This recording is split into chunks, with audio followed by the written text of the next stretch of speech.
is one of Australia's most talked about authors. He's published 38 books, including Dark Emu, which is an incredible book, which has sold over 400,000 copies, and it won the NSW Premier's Award for Literature in 2016. And also Young Dark Emu, which won both the Booksellers Association Prize and the CBCA Non-Fiction Award in 2020. In his 2014 book Dark Emu, he made the headlines for suggesting that Australia's Indigenous food cultures went beyond merely hunter-gathering. And I had the pleasure of interviewing Bruce in 2023 or 2024 for my book Tree Wilding, and Bruce provided a really rich perspective on the narrative around reciprocity with the land, which I think Bruce is going to touch on tonight. So his talk today is Perennial Earth, Accepting Australian History so that we can grow Australian perennial plants, on the way to sequestering carbon and still eating bread. So without further ado, over to you, Bruce. Thank you very much. I'm on Yuin country in far east Gippsland, Victoria. Yuin country stretches from this river that I'm sitting beside tonight, the Wallagra River, right up to Wollongong and to the range. So I just wanted to place myself in that country. I'm a Yuin Bunurong Tasmanian man, and we've established a farm here, not because we, wanted to go back farming, because I had a farm originally, but we established the farm so that we could demonstrate what I had been talking about in Dark Emu, that these foods were going to be godsends for the country, not just because of their taste, their flavour, their productivity, but what they were doing in the soil, and how the Australian soil is different to other world soils and needs to be treated uniquely. So we're trying to replicate the old systems on this land so that we can re-establish that connection with mycorrhizal fungi. But it's about not just about food, it's about sequestering carbon. It's about making sure that the forest is in contact with the resources it needs, not just plants we eat, but the whole system needs to be healthy. I've just finished reading a few books on forests, and even James Boyce's Imperial Mud, talking about the draining of the English fens as being part of the enclosure period. And it completely ignored the fact that there was a functioning economy of the fens that had been going on for hundreds of years. And they replaced it with grazing by draining the fens. But as soon as the soil dried out, it slumped. It became less bulky and slumped. So all sorts of engineering problems arose simply because the engineer who came up with this scheme and sold it to a willing English Parliament didn't understand the hydraulics of the soil, didn't understand the first thing about how soil was built and maintained. And, in Australia, we do that kind of bastardry all the time in destroying soils, destroying forests. So our farm is designed to try and remedy some of that, remedy and demonstrate that humans are capable of a more productive relationship with the earth. Being a conservationist doesn't mean to say you're anti-production. We need to eat, we need to build and maintain our houses, but we don't have to be in combat with the earth the whole time. And one of the plants we grow here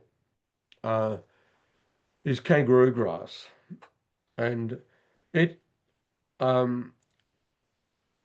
I can talk about a lot of the other grasses too, but I was interested in kangaroo grass because it turned up in my research when I was finding all this reference to Aboriginal agriculture, one of the plants that people seem to be concentrating on was kangaroo grass.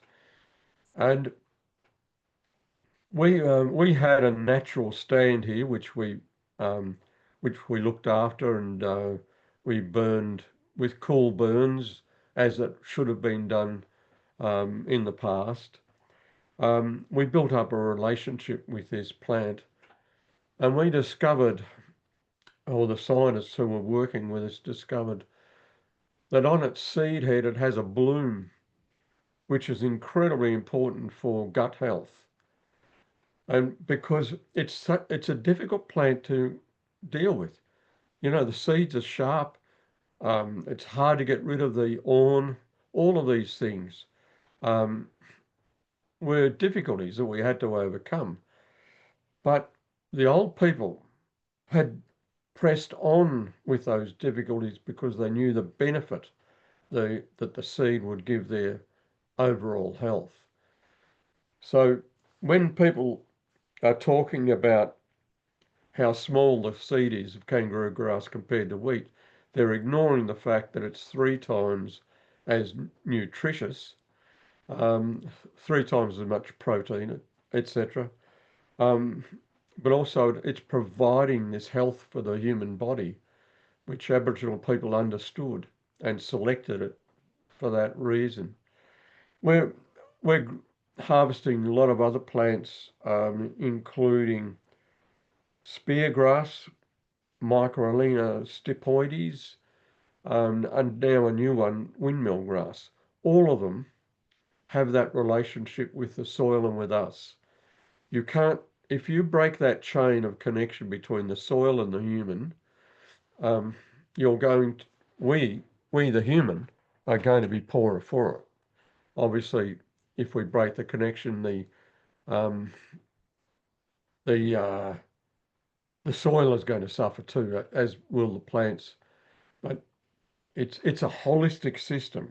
You know, when I'd never seen a donut in my life, and I've lived my whole life in the bush, and we never saw a donut until we began harvesting kangaroo grass. And what we realised was in favouring the kangaroo grass and having got rid of hardhoof stock, we had created an environment in which the donut could flourish and the bandicoot. We've had a resurgence of bandicoots as well as donuts because we have restored some ability in this grassland for them to thrive. So, when I start talking about donuts, a lot of farmers roll their eyes. Well, they shouldn't, because it's an indicator, it's a coal mine canary for the health of our paddocks.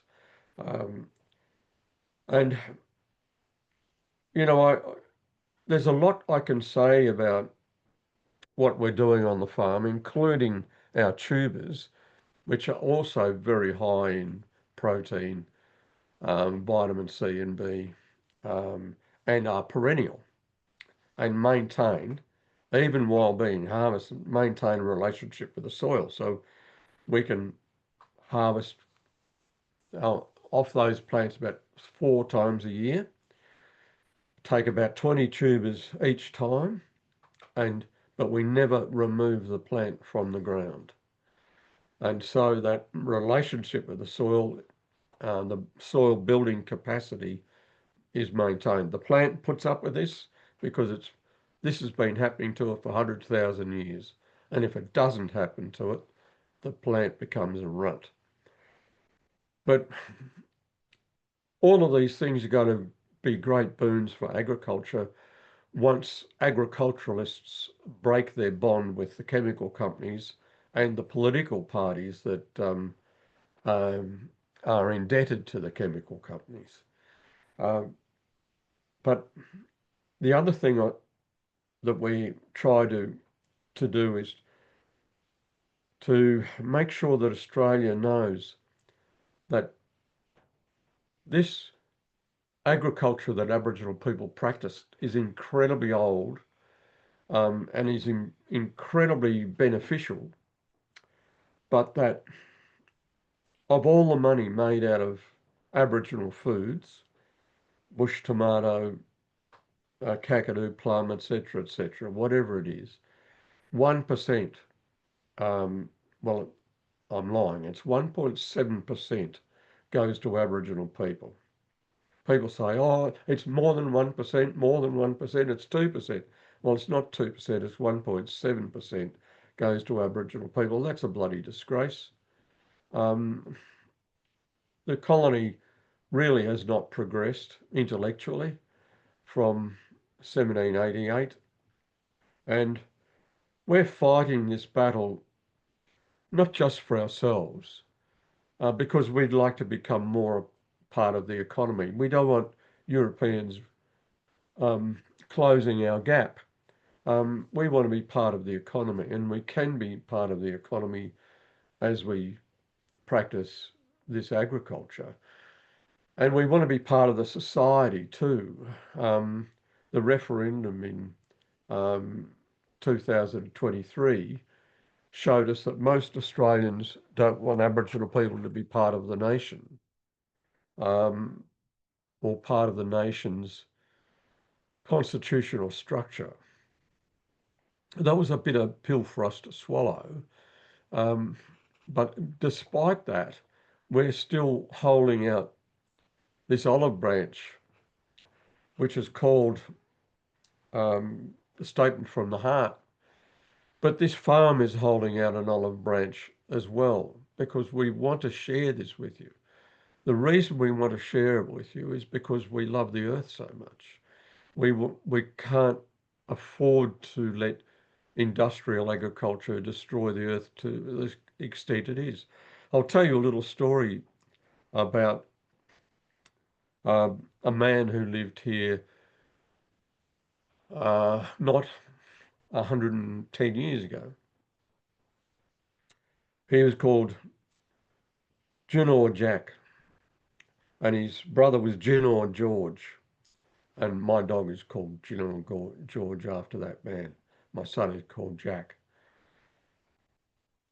These two men had their families murdered by Europeans in the Wongrabel Valley. But when the population was so badly reduced, their lives became very difficult because Aboriginal life is communal. And he noticed then that the European farmers weren't burning the country sufficiently. So the whole country was returning to scrub, because Aboriginal people burnt periodically, but also weeded trees they didn't want to be there. In the grasslands, for instance, the grasslands were relatively open. There might be one big tree every 2 acres or so, but Aboriginal people were actively weeding eucalypts and wattles out of those paddocks. Genoa Jack was so dismayed by this that he went up to the perpetrator of those massacres and he said to them, I'm going to give you the formula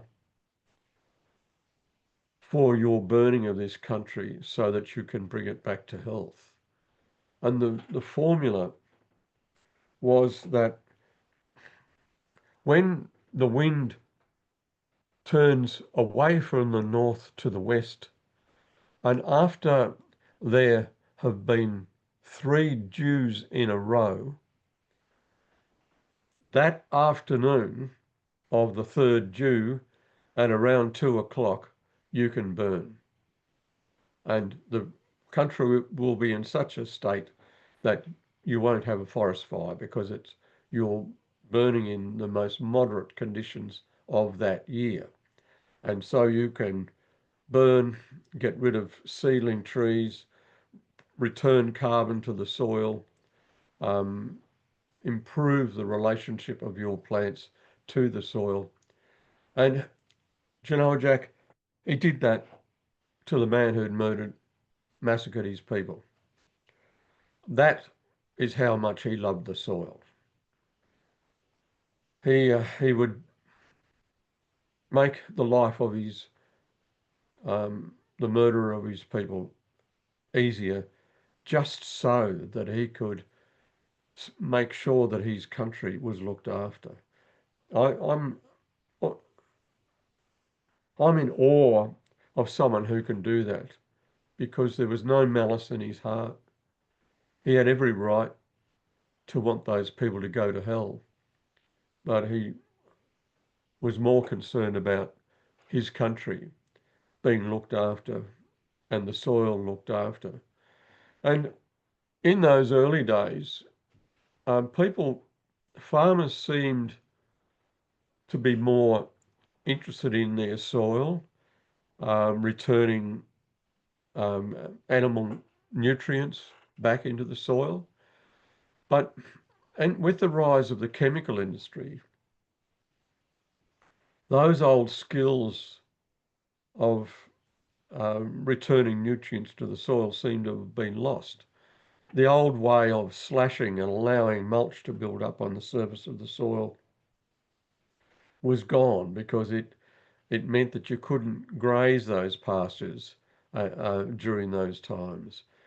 And when I was relief milking on dairy farms up around Numurkah in the 70s, I noticed that the dairy farms just had a sewer where all the runoff from the dairy, all the shit and piss from the animals, was going into a pond, which was so nutrient rich that virtually nothing but lilies would grow there. And when in fact the grandfathers of those people used to have slush carts and take that waste out onto the paddocks and release it. But they were told that was old fashioned. That you could you could buy a bag of this and spread that, basically urea, and spread that instead. So the farming community was sold a pup, and our soils have gone backwards ever since, because most of the plants I've talked about now, you put urea directly onto the plant, or superphosphate, the other favourite of Australian farmers, onto the plants. You'll kill kangaroo grass overnight. You'll kill vanilla lily while you're looking at it. These are terribly destructive elements. You'll get a real bounce from superphosphate, no doubt about it. On your pasture, it'll look bright green. It'll look fantastic. But the soil is not contributing to that anymore, because the soil's dead. The worms have been burnt by the superphosphate. Mycorrhizal fungi has disappeared. What you're doing is you're replacing the soil with the contents of a bag that you're paying for. So that now on most farms, chemical are either the first or second greatest expense to the farmer. Sometimes diesel takes it over, sometimes labour, but the farms are so unintensive labour-wise these days that labour is down the bottom of the list. And we're paying chemical companies to maintain the greenness of the paddocks, when in the past we might have asked the soil to do that for us. And we call this progress.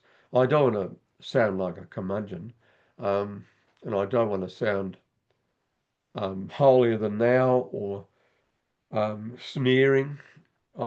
I feel sorry for the soil. I feel sorry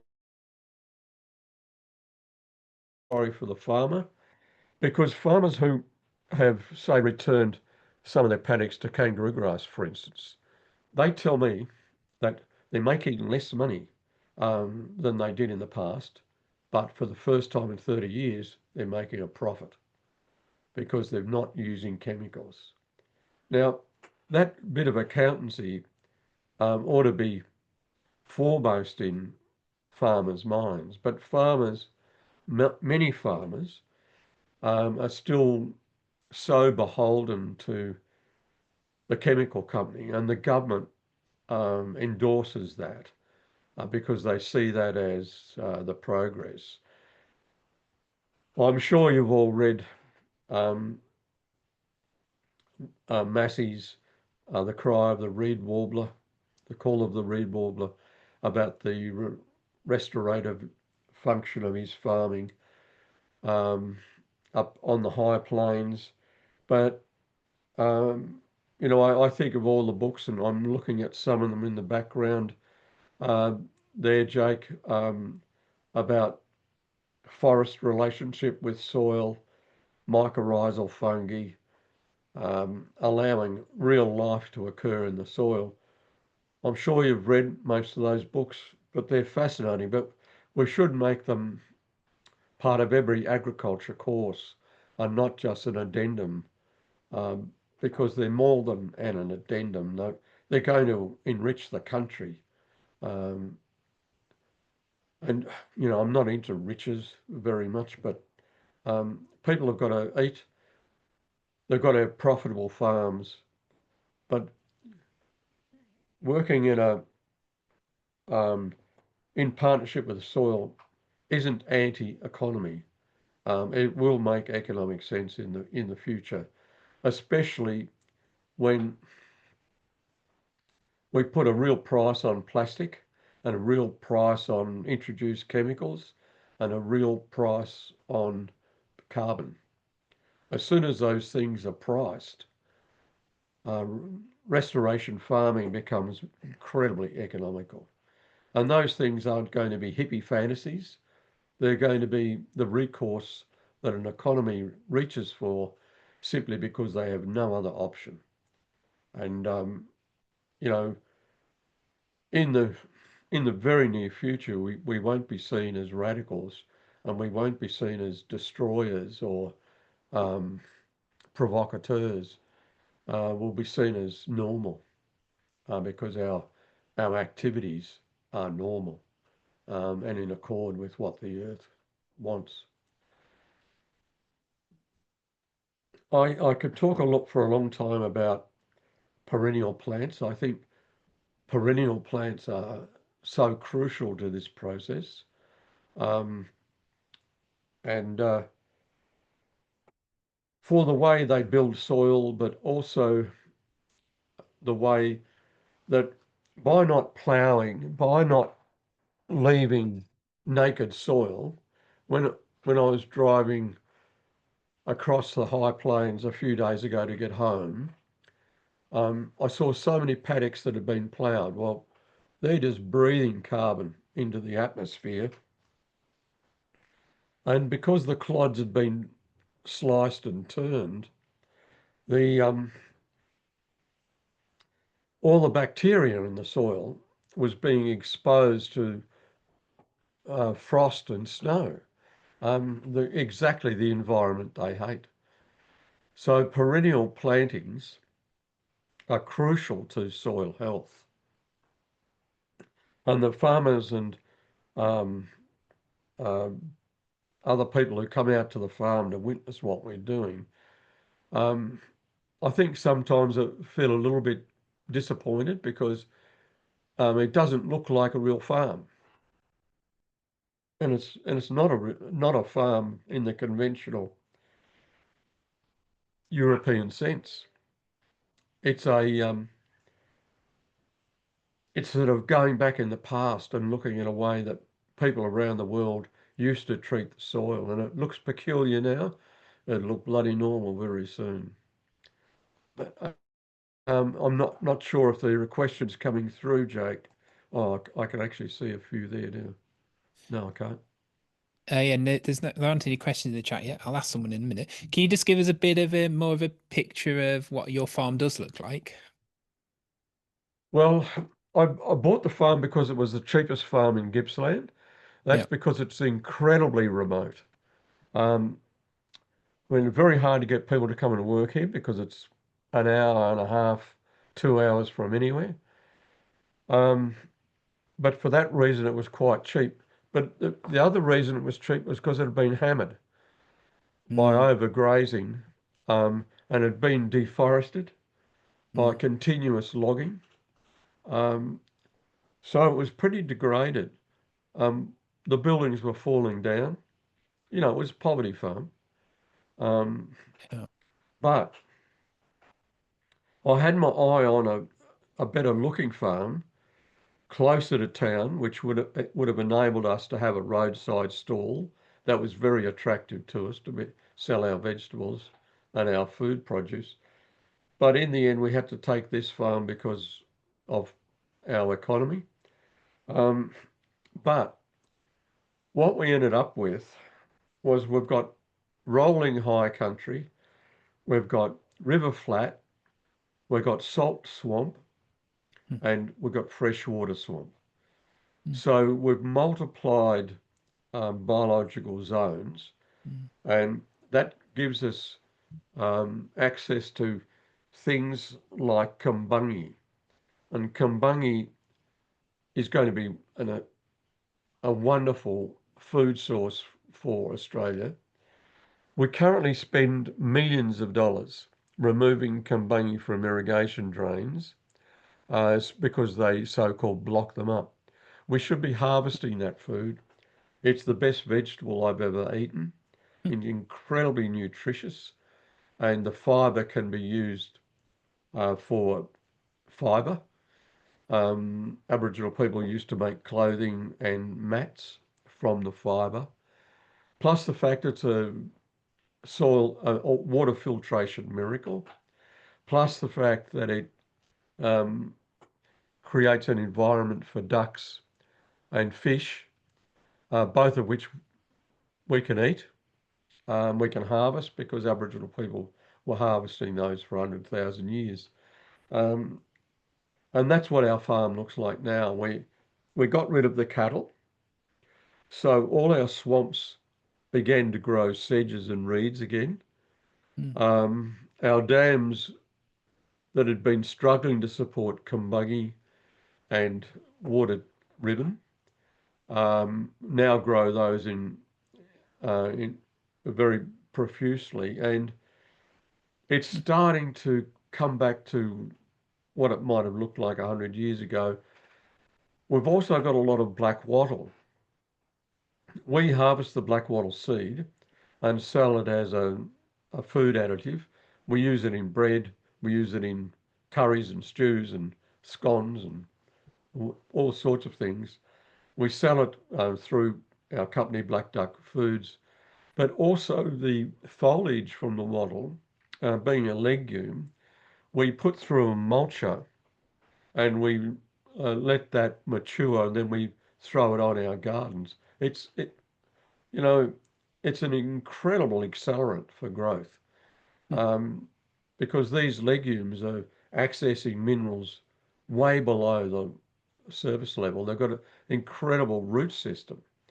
The humble old black wattle is a nutrition machine, and Mm. so we that's what we look like. You know, um, I've installed the old jetty, which had, when I arrived at the farm, had collapsed back into the river, but I've lifted that up with a tractor and uh, re stumped it, and so I've got a boat that I sit on the end of that jetty. So, and I've installed two seats, um, one for each of my parents, which people who come to the farm gravitate toward. So it's not just a farm, it's a family place. And my parents are memorialised here, as are the old people. Everywhere you go, there's a sign indicating what this place had been used for in the past. And Mm. sometimes the evidence for that use is already there. A lot of the stone tools, a lot of the grinding stones, a lot of the hammers that the old people used are still on the farm.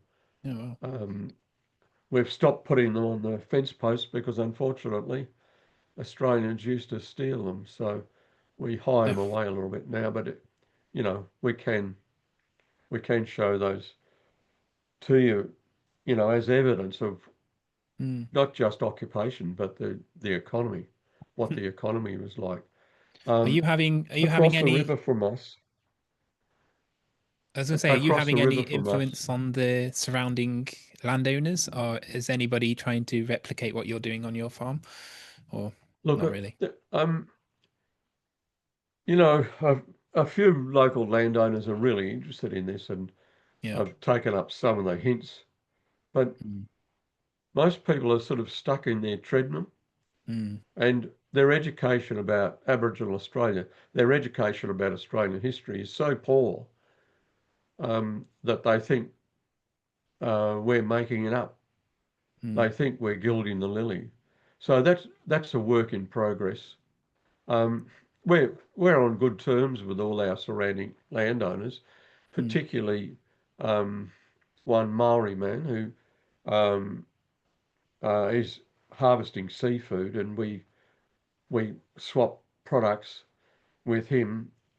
But we're in the same situation as the rest of Australia in terms of poor understanding of the continent, yeah. um, the the needs of the continent, but also the recent history of the continent. Those Mm, things are going to change, but they won't change in my lifetime. mm, They may not change in yours, but I hope they do. I have a Victoria, for instance, had just legislated for a treaty, a momentous thing for Australia to have done. Um, and, of course, the normal bandits are out there criticising it, but it'll be yeah. a fabulous thing for Australia. Um, it'll force people who don't want to acknowledge the past to accept the past. And it's not a Mm, frightening future. It's not all about, mea culpa and feeling sorry. And it's about feeling energized mm. to really analyse the country. I think it'll be a highly productive period. We'll look back on it and wonder weren't, Didn't um, do it sooner. Yeah. why we hadn't done this earlier. Yeah. And that's in Victoria, that's going to happen over the next 5 or 10 years. But the Okay. bigger change will be when it starts finding its way out onto the farms. And Mm, that is happening. Permaculture groups, regenerative farming groups, they're all around the place.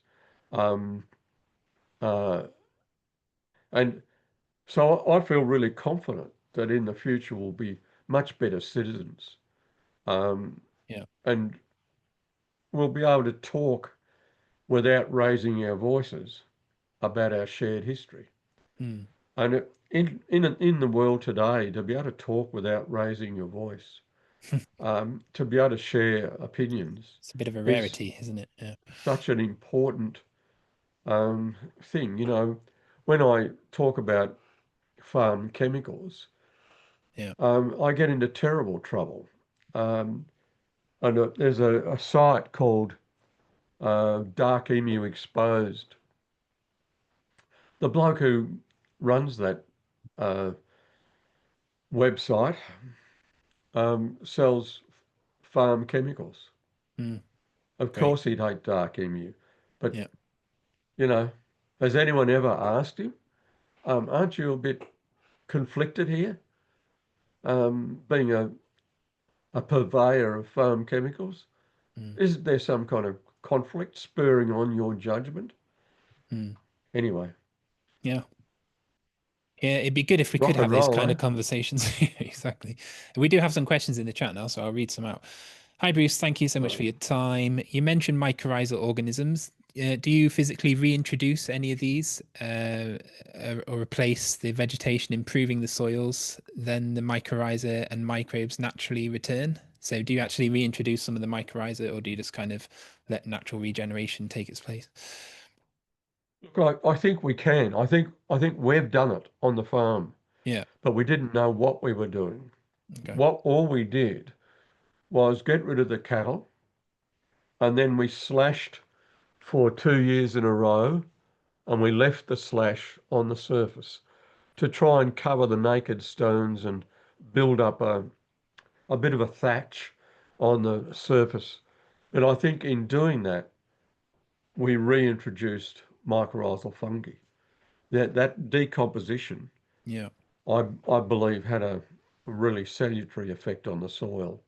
Um, Maybe it was already there in the forest, and by getting rid of the stock and by stopping the use of superphosphate, we were able to allow that fungi to extend out of the forest back across the grassland where it had once been.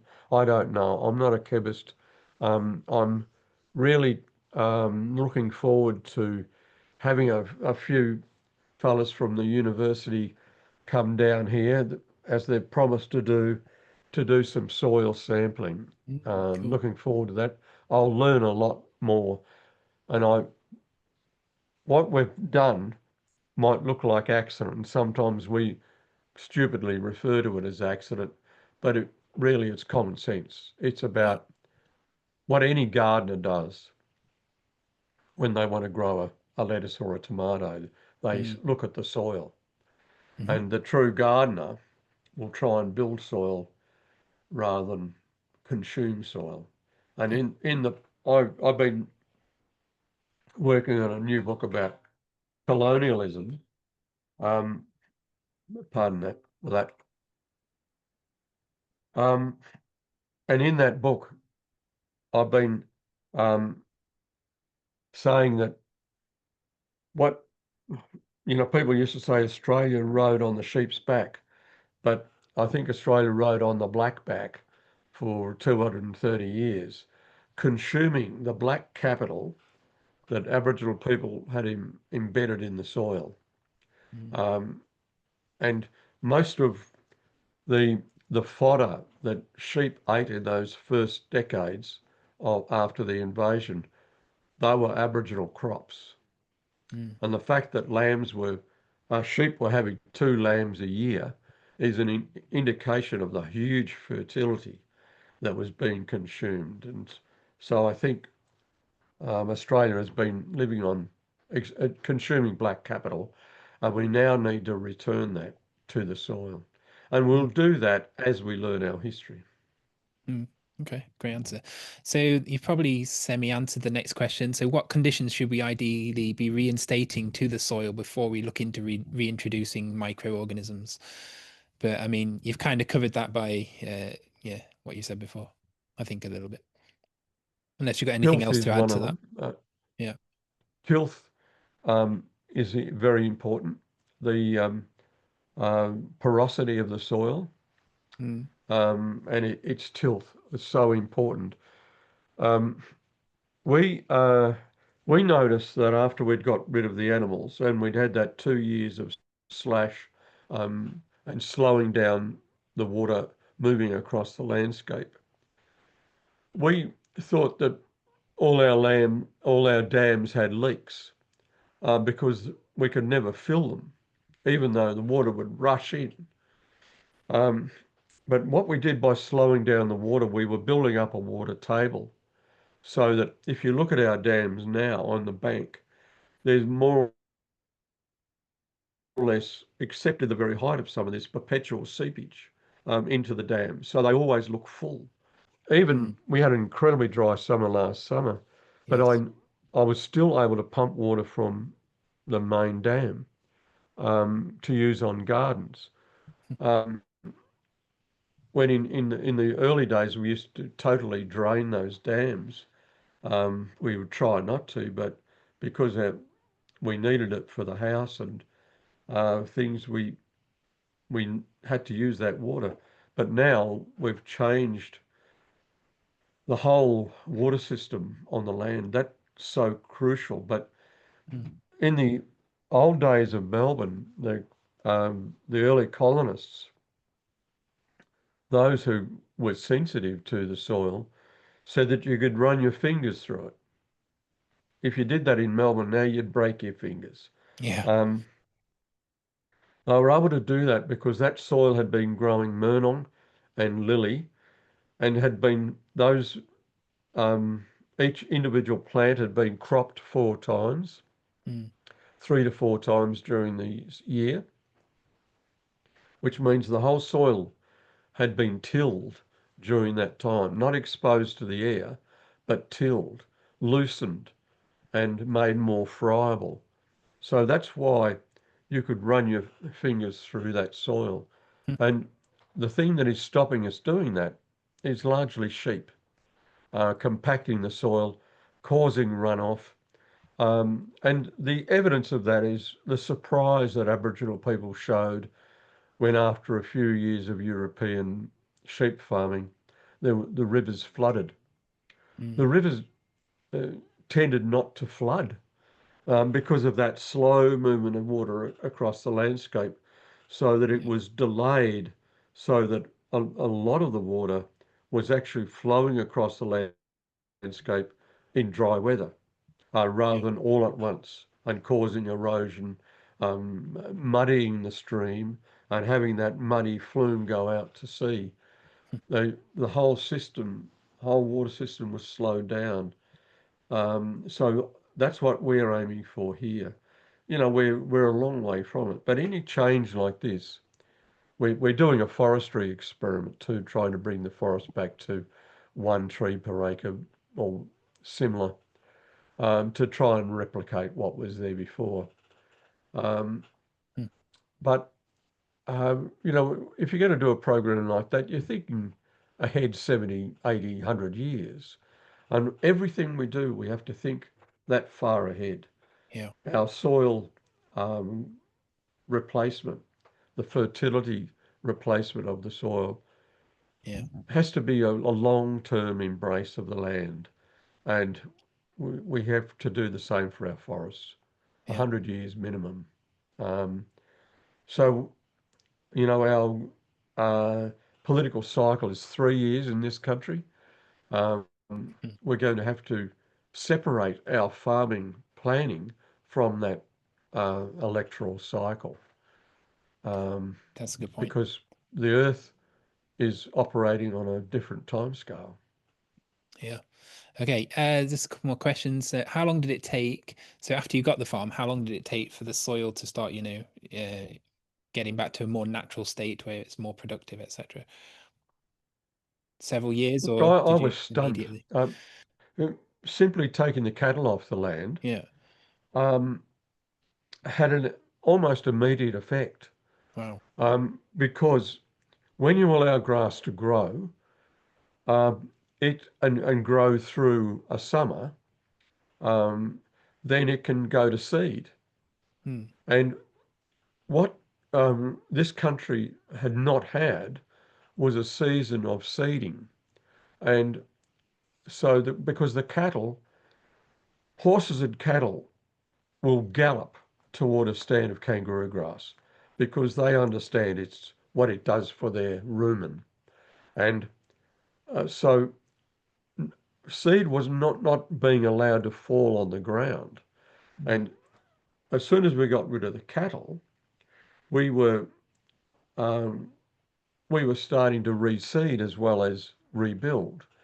And you know, our numbers of kangaroos have skyrocketed, of course, because they too love kangaroo grass and spear grass and have ways of dealing with it. Um, but they they eat in a completely different way to the sheep and the cow because of their dentition is Hmm. so different. They're cropping in a different way. If you follow um, a cow along and see it dragging tufts directly out of the soil, you'll understand that the kangaroo doesn't do that. Hmm. And so that's a benefit as well. Even though we've got more kangaroos, they're Yeah. not as damaging to the soil because they they land on the soil on a platform, Yeah. which spreads their weight. Um, and our soils have grown up with that. Over the life of animals, our soils have been able to adapt to the weight of these animals. Um, Yeah.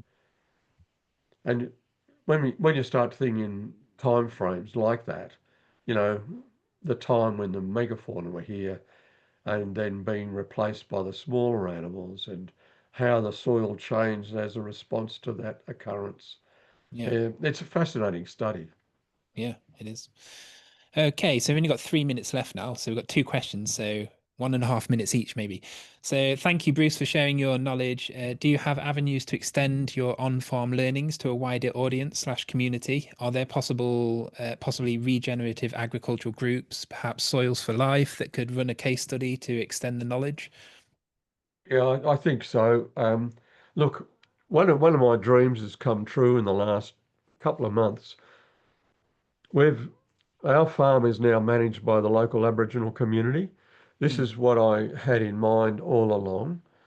And the Aboriginal community at Eden, at Twofold, has been incredibly proactive and forward-looking in um, imagining a time when they would be economically independent. mm, So I'm on the board of Twofold, and one of our projects over the last 10 years has been to build a caravan park out at Jigamy Farm on the bank of the lake, mhm. um, which is going to be a economic boon for us. You know, it won't be a millionaire's paradise, but it will provide a steady income for our community. Yeah, But great. in taking over the management of farm, the community are looking to educate young Aboriginal people on the farm and train people to be farmers and soil technicians and cooks and um, marketeers and all of those things. But the opportunity is there too, and we'll be doing that in November Mm, to educate non-Aboriginal people and mm, to invite non-Aboriginal people to visit great. the farm and to visit Jigamy and to learn about these processes. Mm, And there's an enormous amount of enthusiasm for it in Australia, and yeah, that enthusiasm will grow. Um, and you know, the referendum showed us that only 39% of Australians wanted to include Aboriginal people in the community and the Constitution. But as Aboriginal people said to me immediately after the referendum, which was terribly depressing time, they said 39% yeah. is not bad. You know, that's more than a third of Mm, Australians. mm, So that's a good number to build on. And mm, I'm so grateful to those old men and women for yeah, explaining it in those terms yeah. because we always have to look forward, and that's one way of looking forward and sharing Sure. I as think we'll a, be I think doing a it. chunk of the people that voted no were also just fallen for some of the tactics to confuse them though as well. So hopefully that also gives us a little bit of hope that it's not necessarily their deep intentions of what yeah, anyway. Yeah, we have to be selective when we access our media Yeah. um, and our political speak Yeah. and start going back to what we used to do, which was learn from other people, Yeah. Hmm. not from other institutions. Yeah. Or echo Learning chambers. from neighbours, learning from history, learning from the Mother Earth herself. Yeah. Okay, we've just got 30 seconds now because I need to prepare for the next talk. But just a final question or thought. I'm interested to hear more about fungi as well. I've heard that many small mammals like dunnots and fungivores are hugely important for spreading spores through the soil. I'd be interested to hear your observations on the link between fungi and the biodiversity of the little critters around. So only 30 seconds on this one if you can. Yeah, bandicoots came back immediately.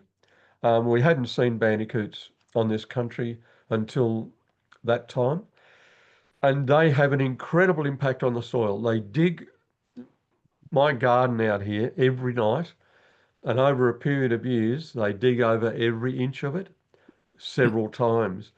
And the tilth of my garden here um, has improved because of bandicoots, and they eat fungus, so they're deliberately or unconsciously spreading it around the soil.